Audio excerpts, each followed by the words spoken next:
Nḓisedzo ya mafhungo a vhukuma ndi yone ine ya ḓo thusa vhakhethi u khetha nga nḓila kwayo.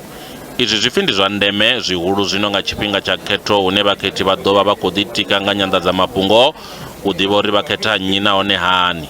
TV, I think, is the best because everything that they talk, you can see it.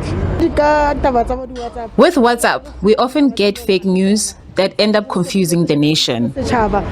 Vha IEC na vha media monitoring vho swikelela thendelano na vha vhudavhidzani ha inthanethe ha nnyi na nnyi ha Facebook, Twitter na TikTok uri vha dzhiele nṱha zwiito zwa u anḓadza mafhungo a si a vhukuma kha masiaṱari avho zwino na nga murahu ha khetho. Disinformation destroys democracy. It's a clear and present threat to stable and credible elections. And because of that, it's really important that we all do whatever we can to help combat and mitigate it. Which leads me to the second issue, which is the significance of the partnership with the social media platforms.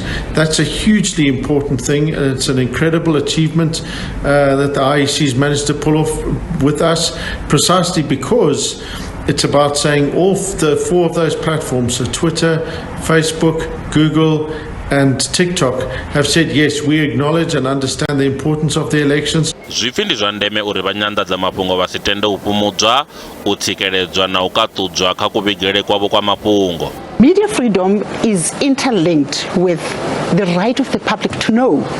So our existence, if it doesn't address the access to information and the public's right to know, it's as good as non-existent.